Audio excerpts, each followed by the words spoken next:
Good morning, good afternoon, everyone. Thank you for joining us today for this webinar. My name is Daniel Manucci. I'm a part of a GGC law firm in Brazil, and I'm honored to serve you as your moderator for today's session. Our distinguished speakers for today's webinar are Mr. Christos Papakliakou, Vlatika Katuzik.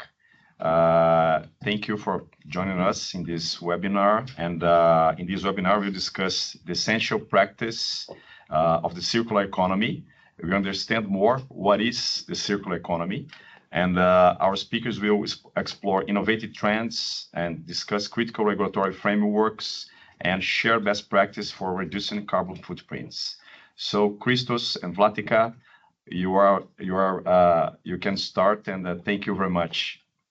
Thank you, everyone. We have a big agenda for you. We'll try to keep it in time and finish well before, so give you some time to ask your questions. So I will kick off the presentation, and then Blanca will take over the majority, which is the technical part, and then I will finish off. Today's topic, we'll be talking about the circular economy and all the important developments that are happening right now, and why this is important, and where you will end up encountering these issues in your daily operations. So we have a bit of an agenda. We'd like to present who we are, what is going on with the climate change and the demand for sustainability, some key principles in understanding what circular economy business models are and why they are important. We talk a bit about the design, which is a fundamental aspect of the transition from a linear to a circular model. And then we'll look at energy and carbon footprint, focus on the future trends, and then look at how we can address these issues that you guys will be facing very soon in the market. So I will start off with a very quick introduction about who we are. Circular Economy Alliance was envisioned to come together and bring together all the interested stakeholders from the private and public sector under one roof, with the demand that was coming in order to address the shortfall in the skills in the labor market. Our aim was to become the go-to standard as far as education is concerned, but we are now branching out into other areas, which is corporate solutions and corporate consulting. And the idea was to promote the concept of circularity to a broader audience. The Circular Economy Alliance is actually a spin-off that arose from an EU-funded project with the École de Bonn Business School in Paris. Its richest capability is very much indoctrinated in the DNA of the company, and is very active in the EU research domain. But the main value proposition of the alliance is the number of credible experts who came in and joined the alliance from the beginning. So this gave a lot of credibility to the group, and we've managed to publish an extensive body of knowledge, which is made up of currently 17 courses, and we're obviously constantly updating as we're going along. So, like I said, the Circular Economy Alliance now tries to promote circularity internationally, and we try to provide a one-stop solution to our clients, from training, education, mentoring, coaching, corporate solutions, and consulting. And just very quickly, this is just a very quick snapshot of some of the people who are actively engaged with us. Some of these people are world-known leaders in the domain of circular economy, and our network is the real value behind the company. Blanca, I will pass it over to you so you can share your screen and take over from here.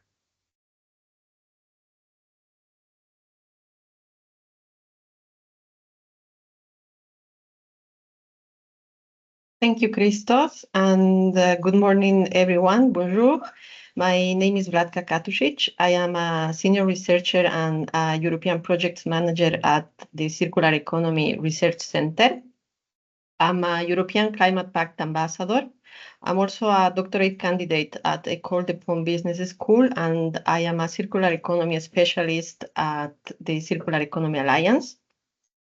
Let me continue the presentation, just recalling the latest news that we have had about climate and the challenge that we are facing with the climate change.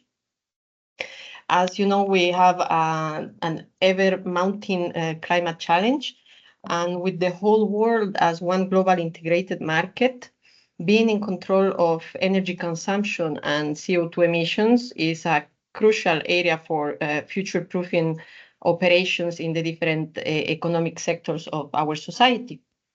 So this is why there is a growing demand for sustainability. We have more and more demand that it's focused on sustainable products and services along all the spectrum of the value chain. And this is being observed as a strong driving force of what we will see in few slides later, the circular economy and the circularity.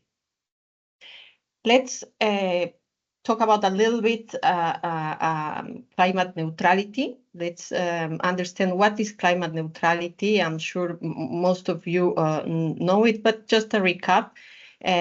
Climate neutrality means emitting less, which at the same time means reducing the environmental footprint that we have by transforming industrial and business models, transforming also our behavior and actions and choices. It also means absorbing, which at the same time is reducing greenhouse gas emissions as much as possible and compensating for any remaining emissions. This is the way to achieve a net zero emissions balance. What is a net zero emissions? This is achieved when the amount of greenhouse gas emissions released into the atmosphere is neutralized. And this can be done by carbon sequestration, meaning by removing carbon from the atmosphere, or through offsetting measures, which typically involve supporting climate-oriented projects.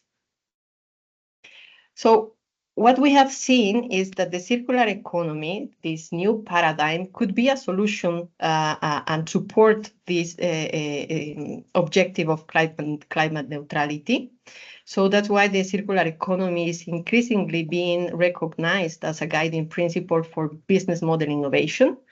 And also we have to mention here that the circular economy and pairing it with new technologies is providing a fertile ground for innovation and value creation, which is paving the way to explore novel ways this interaction can change the nature of our products, our services, our current business models and ecosystems.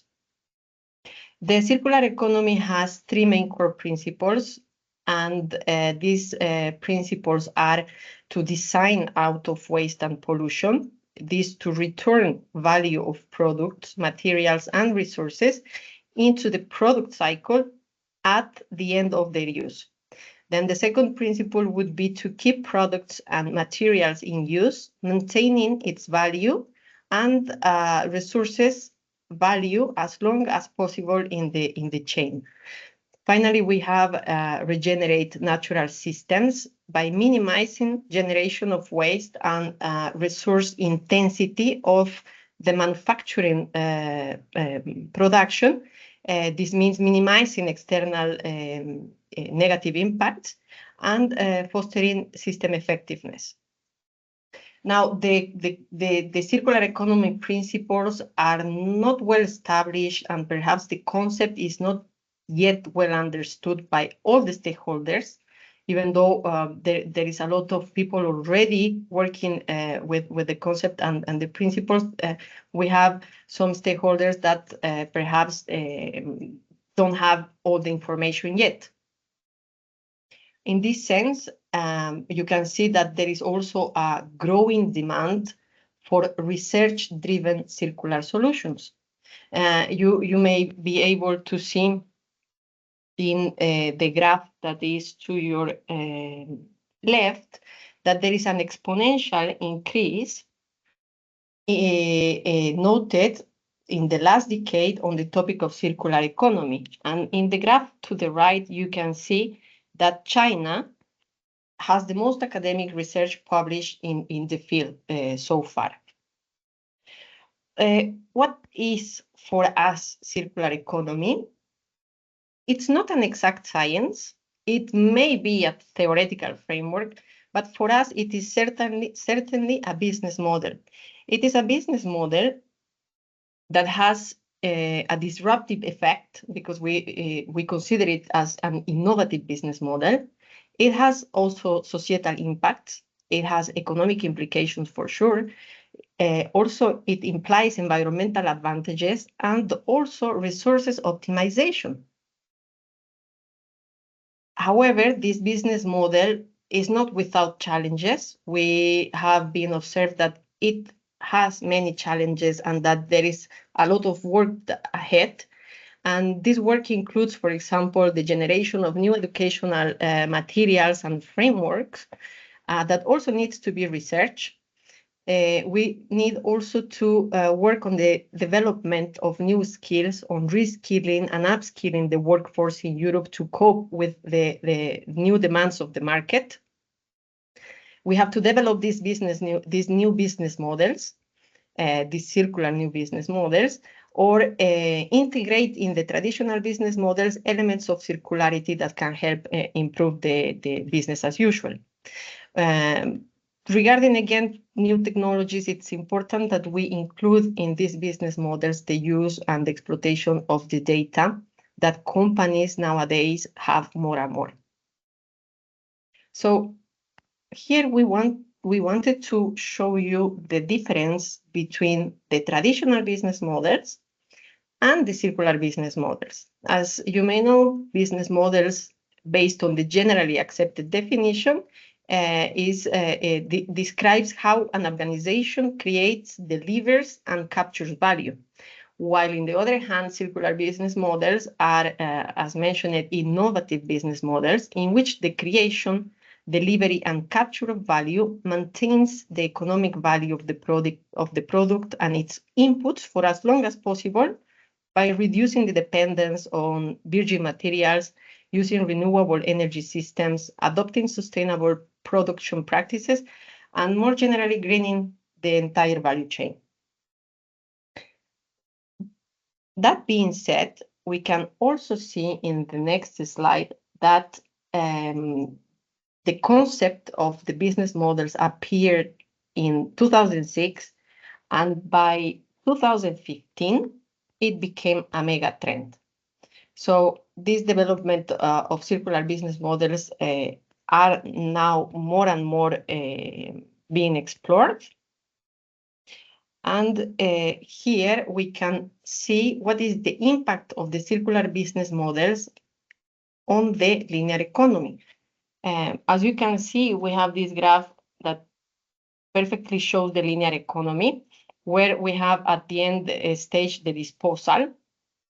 And the impact of the circular business models of this on this linear economy is that we don't go until disposal. We try to avoid disposing the materials that have been used or that are at the end of life. We try to create these small loops now with the circular economy, where you can share, you can reuse, you can repair, you can remanufacture and recycle the products, maintaining them in the value chain. So this is the impact of the circular business models on the linear economy. And in the next slide, what we have tried to do is to map the different circular business models that we have identified with the resource flows. So what we have the slowing resource flows, where we have mapped circular business models as maintain and repair and share.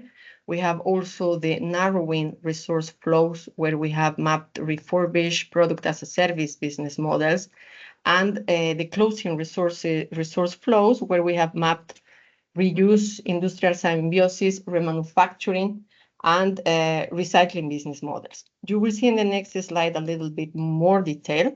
Like, for example, in slowing resource flows, these business models are in which the utilization period of products is extended or intensified, resulting in a slowdown of the flow of resources.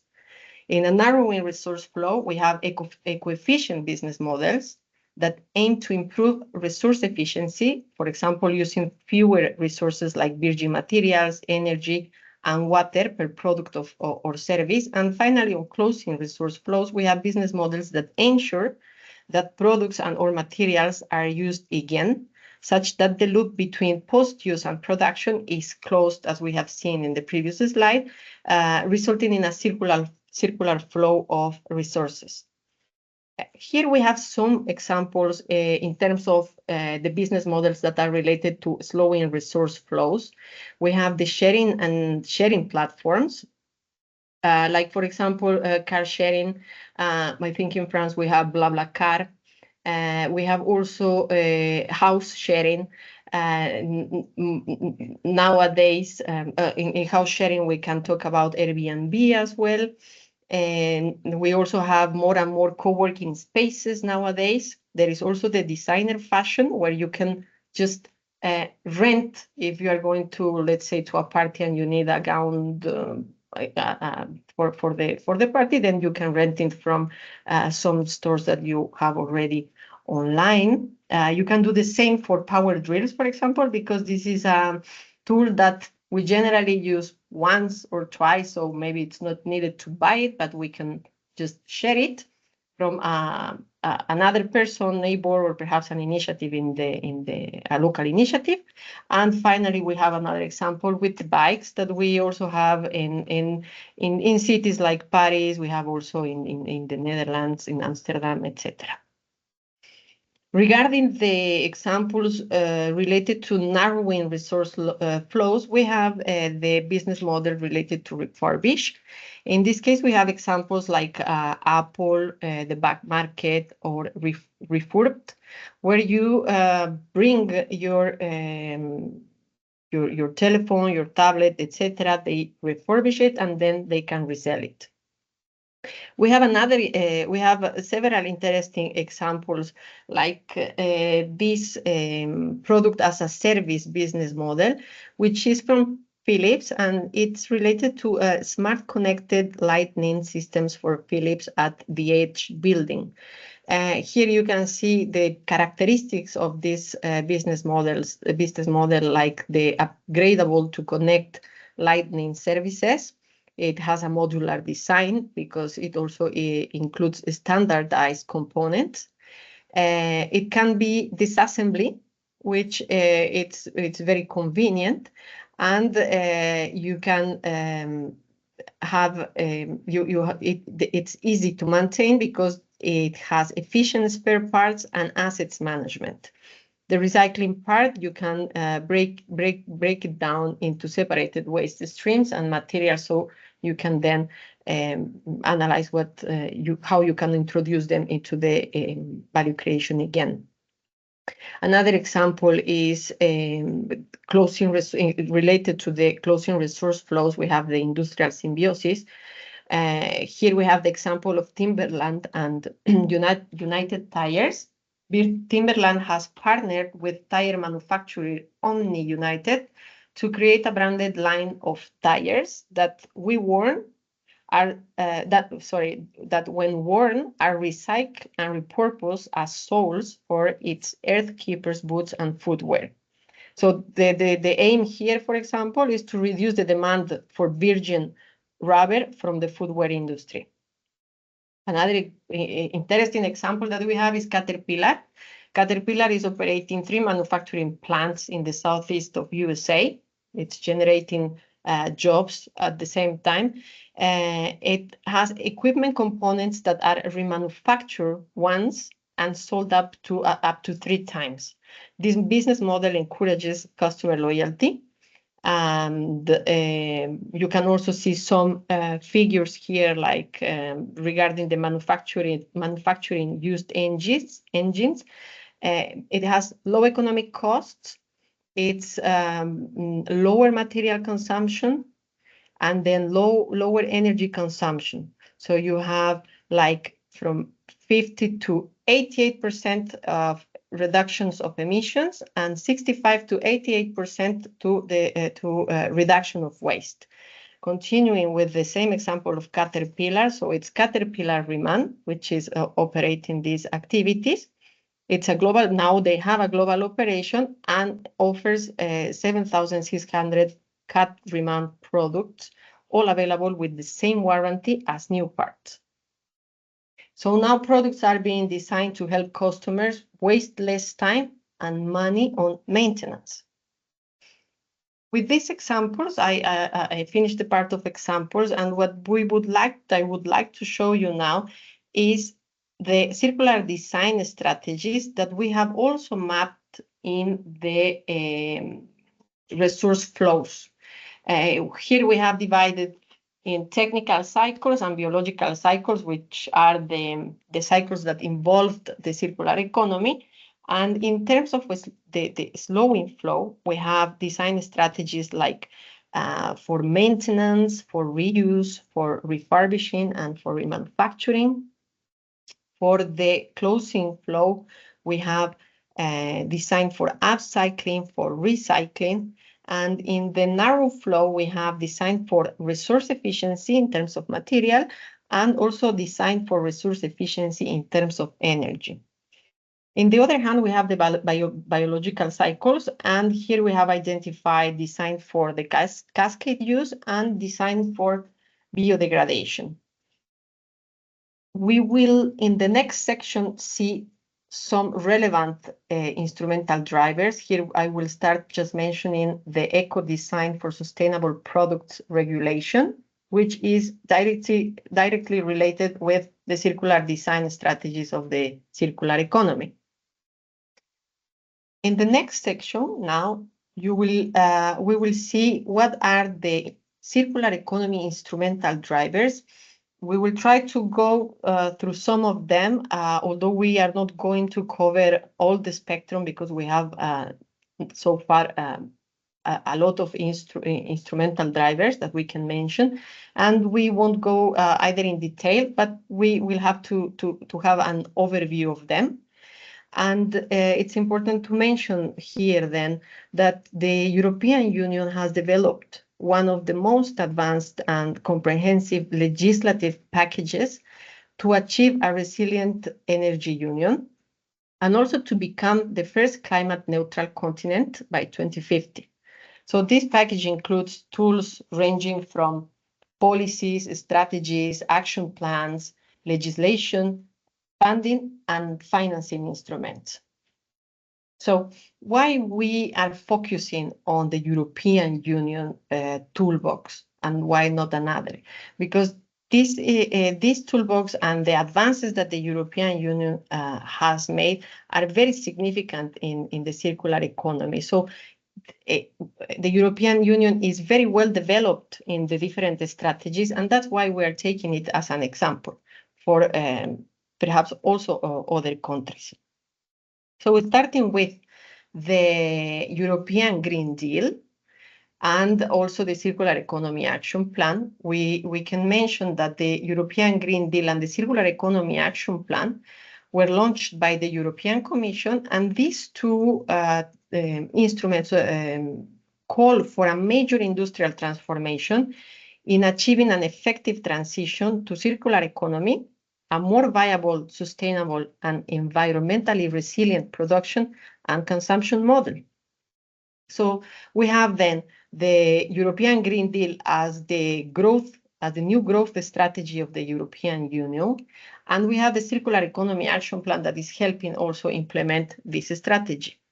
Now, if we go a little bit into the detail of the relevant legislation that we can mention today, I would like to start perhaps with the Waste Framework Directive. The Waste Framework Directive, it established a hierarchy.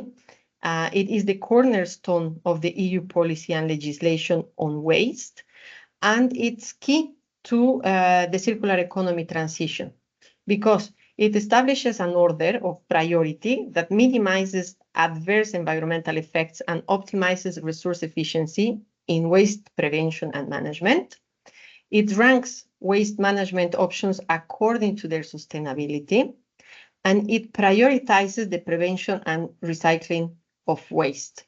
Here it's perhaps important to mention, and if we can already do a link with the impact of circular economy business models in the linear economy, is that the preferred strategy on this waste hierarchy is the prevention, then the preparing for reuse. And what we try to avoid is to arrive to the last stage, which is the disposal. We have another interesting package of legislative measures, which is the Fit for 55 package. And in this package, we have different tools or legislative instruments that are being reviewed or that had already been reviewed, starting, for example, with the revision of the EU emissions trading system. We have the revision also of the effort sharing regulation on member states' reduction targets in sectors outside the EU ETS. We also have the revision of the regulation on the inclusion of greenhouse gas emissions and removals from land, use change and forestry, which is the LULUCF. Then we have the revision of the Renewable Energy Directive, the recast of the Energy Efficiency Directive, the revision of the Directive on deployment of alternative fuels infrastructure, then the amendment of the regulations setting CO2 emissions standards for cars and vans. We have the revision of the Energy Tax Directive, the Carbon Border Adjustment Mechanism, the Refuel EU Aviation for Sustainable Aviation Fuels, Fuel EU Maritime for a Green European Maritime Space, and the Social Climate Fund. So this package is focusing on these different directives in order to amend them, to review them, and to, at the end, update them with the necessary information to achieve the objective of climate neutrality. There is another important legislative development as well, which is referred to the European Climate Law.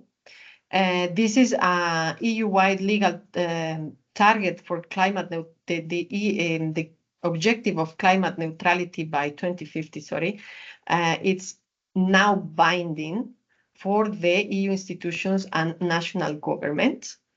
It helped this law also is creating a predictable business environment for industry and investors, with the pace of emission reductions mapped out from 2030 to 2050, showing them what needs to be done and at what speed. It's a process to include, there's a process to include in the climate law the updated 2030 emissions reduction target. This law is also a mechanism for keeping everybody on track with regular reporting on progress and tools to catch up if anyone falls behind. It has a focus on the effective transition towards a fair and prosperous society with a modern, resource efficient and competitive economy. And finally, it has a renewed focus on adapting to the impacts of climate change to strengthen Europe's resilience, including for its vulnerable communities. So it's a very important development in in legislative measures adopted by the European Union. In the next slide, you will also see other relevant legislations, like, for example, the Eco-Design for Sustainable Products Regulation, the Extended Producer Responsibility schemes. We have also the Corporate Sustainability Reporting Directive and EU strategies for plastics in a circular economy. Going a little bit more into detail into the Eco-Design for Sustainable Products Regulation, it's worth mentioning that this is the cornerstone of the Commission's approach to more environmentally sustainable and circular products. This new regulation was proposed by the Commission on the 30th of March 2022. It was adopted by the Council, and the general approach was adopted by the Council on the 23rd of May 2023. It reached a provisional agreement with the Parliament on December 4th, 2023, and it was adopted on May last month, 27 on 2020 of this year. Sorry, it establishes a framework to set eco-design requirements for specific product groups to significantly improve their circularity, energy performance, and other environmental sustainability aspects. As I was, one thing that it's important to mention here, it is that the Eco-Design Sustainable Products Regulation will enter into force between June, July of this year. So from this slide, this is the most important aspect. And another important aspect that I wanted to mention regarding the ESPR is that this regulation has a strong focus on the product information. So now here we are talking about the digital product passport, labels, and information requirements. And in the next slide, you will see which key product aspects are under this regulation, like, for example, and you will also make now a relation with the circular business models, because aspects like recycled content, the environmental footprint, the generation of waste materials, or reusability, upgradability, repairability, or even the possibility of recycling or possibility of remanufacturing are aspects that are included in this regulation. With that being said, and I have ended, I have finalized the section dedicated to some relevant legislation for the circular economy and the circular business models. And I would like now to show you an example from the Circular Economy Alliance, because the Circular Economy Alliance is participating in a very important EU-funded project called the Share Green Deal. And the Alliance is part of the implementation of a circular economy experiment, where we have co-designed and we are testing business innovations to support circular economy business models for resource-intensive sectors in relation to the EU Circular Economy Action Plan, and as the name of the project shows it, also in line with the Share Green Deal. We are focusing, our pillars are the increasing the EU's climate ambition for 2030 and 2050. Another ambition is a zero pollution for a toxic-free environment. And we are here because there are different streams, but the Circular Economy Alliance is focusing on circular economy. And we are using a participatory tool that aims to facilitate the interaction between the different stakeholders of this experiment. This participatory tool, it's called Local Business Accelerator Hubs. And you will see now in the next slide that within this experiment, we have created, and with the support of 4 local partners in 4 different countries, in France, in Slovenia, Cyprus, and Portugal. We have in France we have Val de Marne Transition, who's focused on the textile industry. On Slovenia, we have the Technology Park Ljubljana, focusing on textiles as well. In Cyprus, we have the Cyprus Organization for Standardization, who is focusing in the construction and building sector. And finally, in Portugal, our local partner is the Câmara Municipal de Santo Tirso, which is focusing in textiles, plastics, food, water, and nutrients. So these local partners that we have in this experiment have created 4 local accelerator hubs that are on the internet. The websites are already in the internet. You can visit them by scanning the QR codes here. This is a slide showing these local accelerator hubs for each country. And what we have done in this experiment with these local partners and with this participatory tool is that we have designed our experiment using circular design thinking.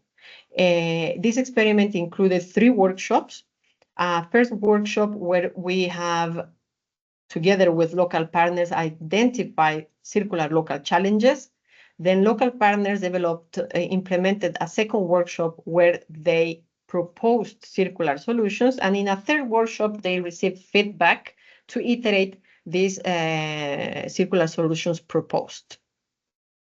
So we developed this circular design thinking workshop with a user-focused approach for the third workshop.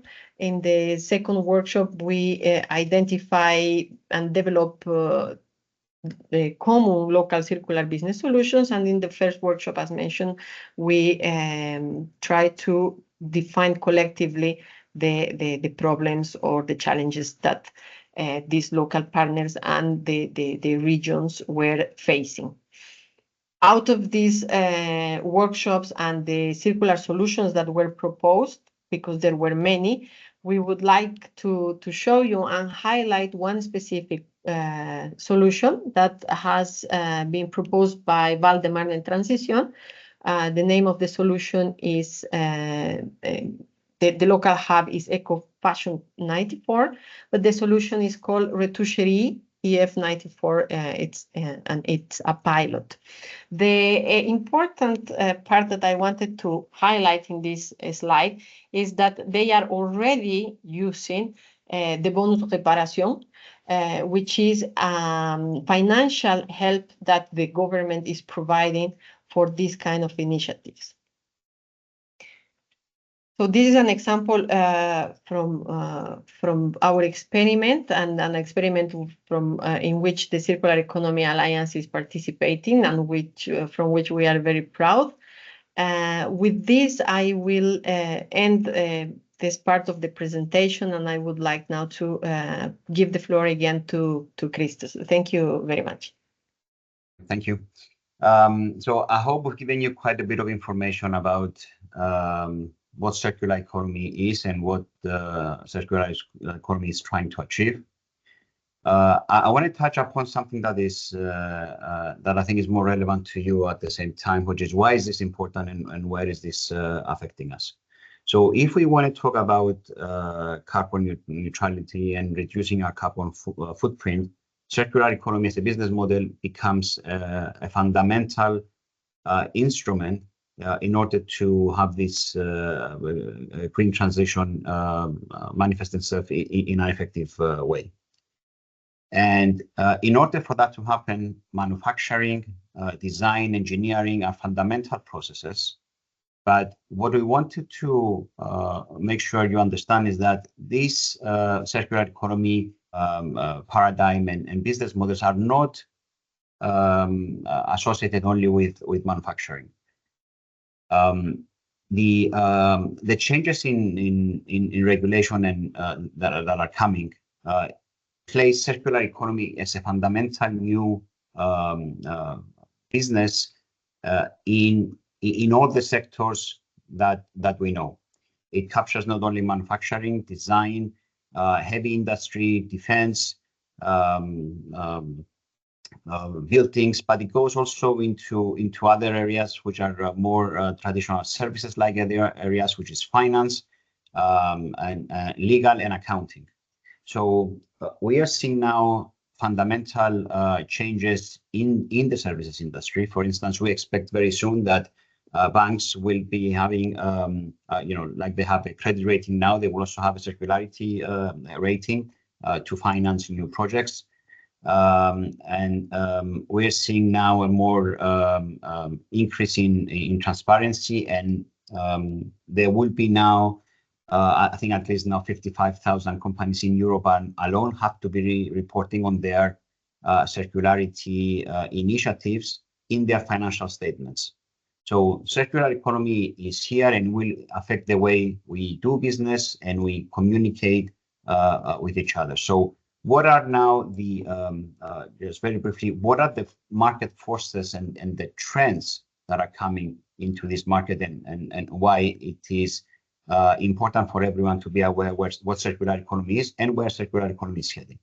So one of the trends that we're seeing is that, especially in the European Union area, we are seeing a huge increase in the amount of capital being allocated, not only to support research-based activities in circularity, but also to assist with the actual business transition. So the European Union and local governments are increasingly providing more capital to companies who wish to transition from a linear model to a circular model. The other forces that we're seeing right now come with the compliance and standardization taking a center stage. So we have finally had the release of the ISO TC323, which is the circular economy standard. It has taken quite a bit of time, but it has been released very recently. The ISO committee released a few ISOs that under the TC323. One is introduces the vocabulary and the definitions, which is very important to have a common way to communicate between us. And the other ISOs tackle more guidance and business model and best practices. And we have also an ISO that addresses how we measure circularity. Now, these ISO standards are not certifiable at this point. They are meant to be as a guidance because the domain keeps evolving. But I expect the new ISO standards in the domain of security that come out that they're going to be certifiable. Also, the other force that we're seeing acting on the markets right now is the regulatory environment has shifted significantly. I think most of you are aware of the CSRD. And the ESRS is, it's effectively the reporting standards. So right now, a lot of time is spent at the corporate level to comply under the regulations of the ESRD and to report on a timely manner on the issues of sustainability. We're seeing now that the regulation is being expanded. This regulation was applicable to about 17,000 companies in Europe. Now it encompasses 55,000 companies, and this is a trend that it will not change. And right now, as they lower the requirements for reporting for under ESG requirements and CSRD requirements, you will see more and more companies being forced to report. So this is a very important market force that is acting on the markets right now. The other market forces we're seeing, which are equally important, is the financial market. So we see now a significant shift in consumer attitudes. especially in the younger generations. The youth of today are more sensitive to issues of sustainability, and they're looking for sustainable products, and they're shifting away from traditional brands if they don't meet the minimum sustainability requirements.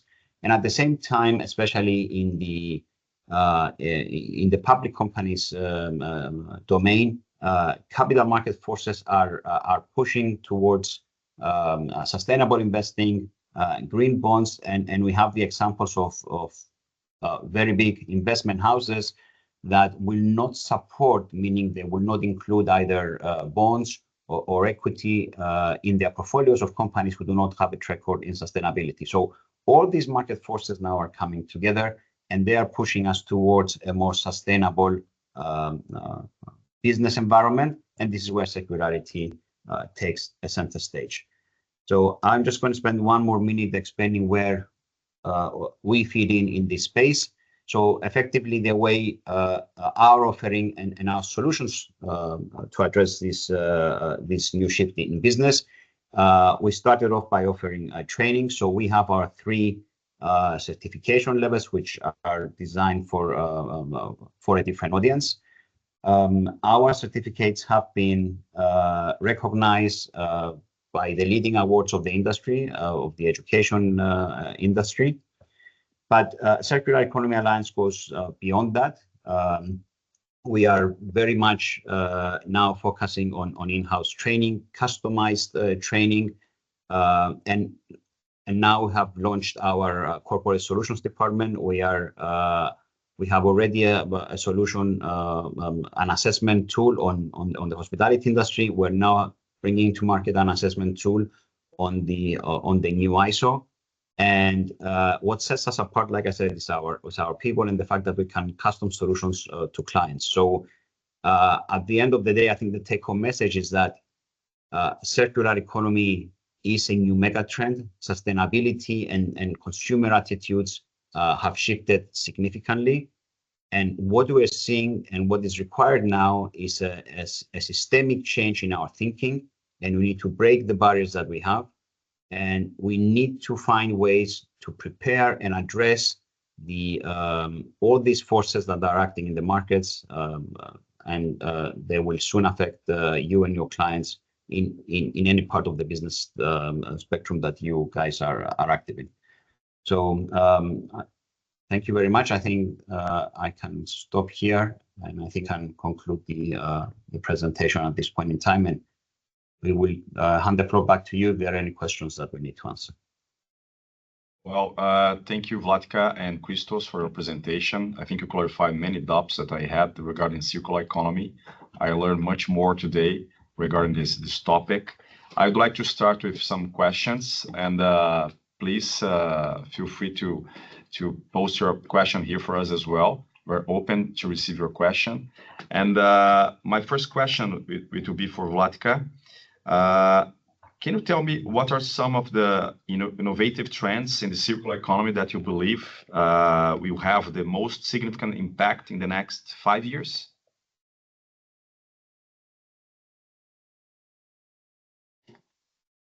I think that thank you very much for that question, and I think that perhaps the most promising at the moment, that I would consider at the moment, is new technologies. We think that the new technologies are really enablers of the circular economy because they are allowing us to first collect data. We can have different points of data collection that can also help us in order to measure different environmental aspects or circularity aspects of the companies and the products. And this is also linked perhaps with the digital product passport, which is related to new technologies, and that I think it would be very helpful in terms of for the end users and for consumers to know where products are coming from, if they are using sustainable practices, if they are using or what kind of labor they are requiring in order to get the materials that compose some products. So the one new technologies is like something really important, and it's part of the new regulation that we have now. And perhaps I would also like to mention upskilling and reskilling as a new trend in terms of education, because we have seen that there is more and more demand for circularity and sustainability. However, perhaps our workforce in not only Europe, but perhaps at a global level, is not prepared to cope with these new requirements. So perhaps the idea of reskilling and upskilling this workforce, and also attracting new talent to this new topic, will help face the new challenges of these new trends in the market of jobs. Thank you. Okay, thank you. Thank you, Vladka. And Christos, my question to you is, a part of the legal obligation regarding the circular economy measures and trends, wherever, how you think the companies could add value in their business, in their products and service, implementing these trends and measures in their business? I'm sorry, I'm not sure I'm understanding the question correctly. Can you repeat that, please? Yeah. My point is, well, how the companies, of course, we have many challenges to implement all this process, all these new obligations that came up from the legislation. But well, my point is, what's the benefits for the companies? How they can take advantage in implementing these actions and measures in their business? How they can add value for them? Well, that's a very interesting question. It goes actually in many different directions. So I will try to address that and take you in different directions actually. So when you look at what's happening now in the corporate world, as far as the big to medium-sized companies are concerned, they have no choice. I mean, they have to go through this path. Okay, so it's not the matter. First of all, it's not a matter of adding value; it's a matter of regulatory requirement, unfortunately, and that's where the focusing is, especially at the board level. So, so that's one thing. Now, how do you actually add value, and why you add value? First of all, why the reason you need to add value is because, like I said, the consumer environment is changing. So you have to address the needs of your market, the needs of your clients. Now, value, however, as far as circular economy is concerned, is created internally from the bottom up. So when you look at ESG is a top-down requirement. So it sits primarily at the board. The board is responsible to report. When you look at circular economy, the lower down you go, the more important it becomes. So we believe that circular economy is important for the company horizontally and across all levels, especially down to the nitty-gritty, let's say, from manufacturing company down to the plant, because at the end of the day, circular economy solutions, and whether they come in changes in design, in changes in business models, in changes how you do your procurement and logistics, every company will have to design their own solutions. This will not be a take from the shelf solution and will implement it. So therefore, the value comes internally from the people inside, and once the people inside address that, then they're ready to address their affiliated companies and the companies that they do business with. And this is where you see, let's say, big multinationals, if they want to become truly circular, they are placing a lot of pressure on their affiliates and the other companies that they do business with. So if I understood the question correctly, that's my answer to it. No, that's it. Great. We have a question here from one of our attendees, Leonard Scolari. And well, the question is, in the context of advancing the circular economy, what are the most impactful regulatory measures that governments can implement to support business in reducing their carbon footprint, particularly in water and waste management sectors? Blanca, before you answer that, because that's more your domain, I would like to point something out which is related to this question. I think the best answer to that would be we need to move away from regulatory requirements, because unfortunately the trend on the regulatory requirements right now, even though it's pushing companies to do certain things, it becomes also a burden at the same time. If we want to talk about true sustainability and a true shift, then we need to have a systemic behavioral change, and that's where we need to head. So if these regulations help towards that that change, then that's fine. But the technical parts I will leave to Blanca. Thank you, Christos, and thank you also for that question. And perhaps if we would suggest, like, or if we would have to suggest a government to start with any legislation or regulation, we will take into consideration, of course, the Waste Framework Directive because of the waste hierarchy. Also the Eco-Design Directive that we have mentioned, because it includes like all the important materials that are within this regulation.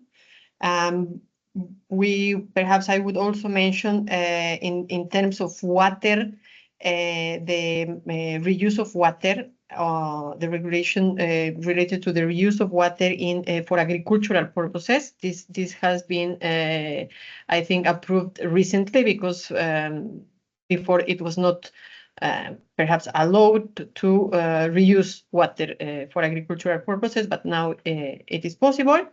And also the CSRD, the directive, Corporate Sustainability Reporting Directive, because this will include like the different parameters and requirements that need to be taken into account from the company's perspective. So I would mention these four. Thank you very much. We have other question here from, oops, one sec. Yes, Rune Kongschog. And the question is, in terms of measuring impacts at various stages of the circular value chain, what types of frameworks are you're working with? And what financial incentives will be offered to those who can demonstrate superior impacts?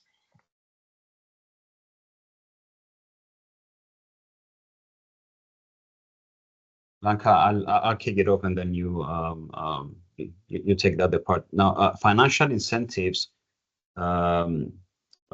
vary from country to country. So depending where the client or the company is based, there are different incentives that are initiated at country level.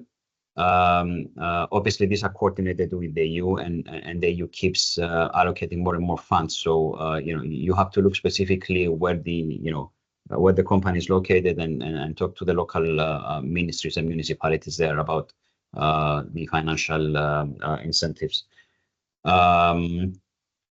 Regarding the frameworks, I will hand it over to Blanca, but I would say that right now, with the publication of the ISO, then we would be working. Obviously, I think everybody would be working on the new ISO standards. Up to now, we have done a lot of work with frameworks that were the precursor to the ISO or to the unofficial publications that came out of the technical group, and with also some local frameworks that the standardization office in Cyprus was working on. So, but I think now everything is shifting towards the ISO. Blanca, if you want to add something. Yes, perhaps I could add, I mean, in addition to the ISO TC 323 that Christos mentioned now, I would mention again the CSRD and other frameworks that we have seen so far also includes, like, for example, life cycle assessment and also the materials flow analysis, which allows to locate the materials in the value chain and where they are coming from and where they are going to. So these frameworks perhaps I can mention at the moment. Okay, thank you. Well, we have more questions here. Well, let's see. Well, one other question from Stella Parmaki, and the question is, well,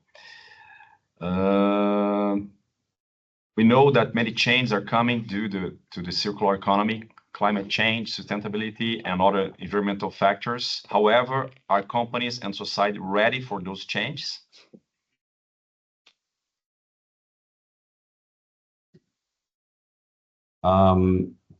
That's a very, very interesting question. I believe the answer to a large extent is that we are ready. I don't think we have any barriers now apart from our own mindset and where we set priorities. Technology has been advancing significantly over the past decades.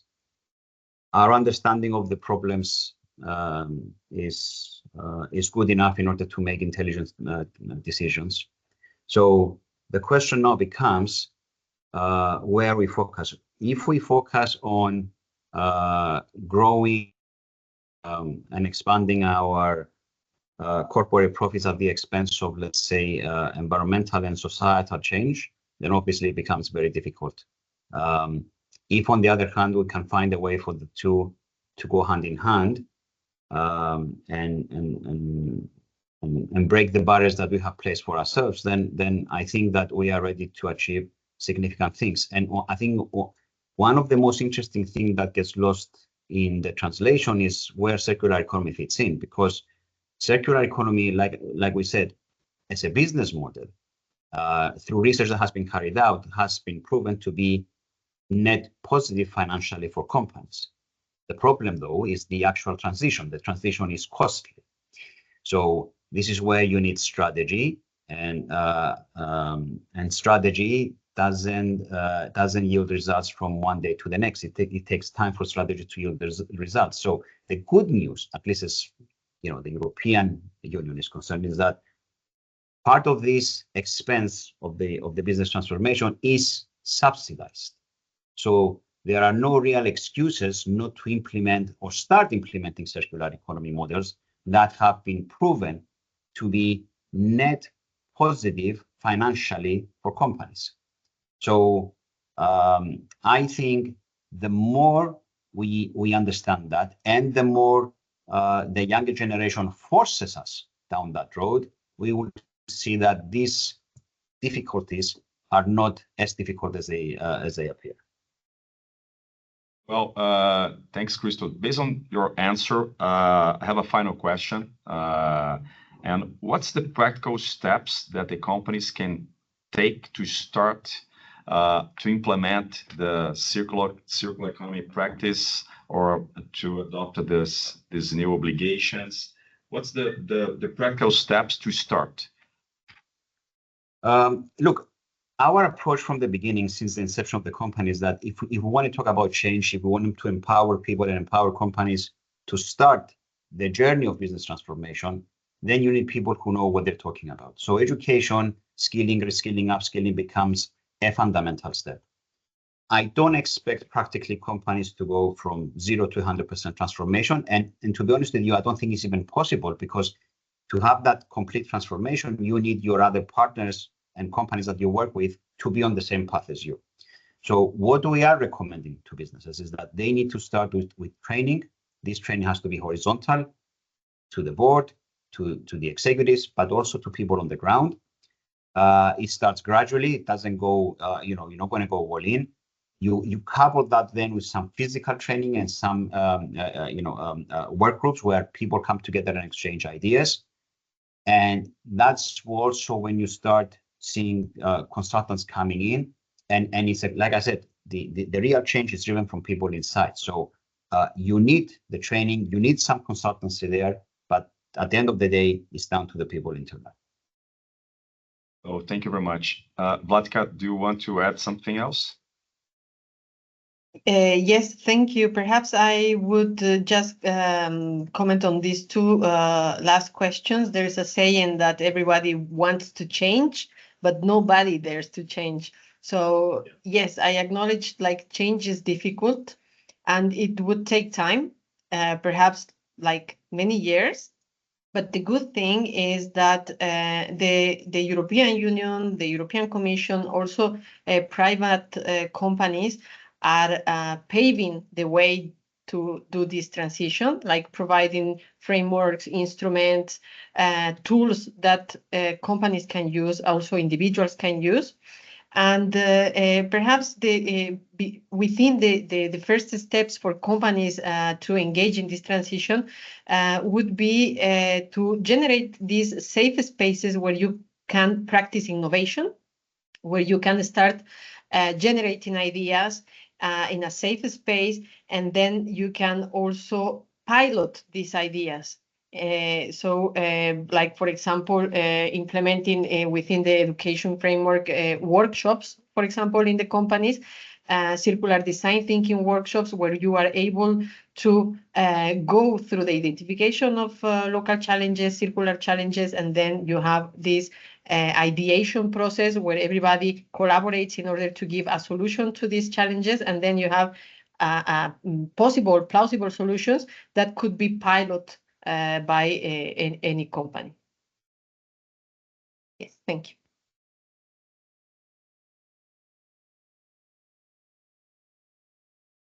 Well, thank you, Vlatka. Thank you, Christos, for your lessons, insights. It was very useful. And well, this initiative, this event today, this webinar is part of our agenda of ESG events. So more events will come in the future. Thank you for your attendance. Thank you for attendees from all parts of the world. And thank you, Christos and Vlatka again. And I hope you can join us soon in other events that we organize, focus on this topic, ESG, which is really important for the companies, for the society, for everyone. Thank you very much, and see you soon in our next events.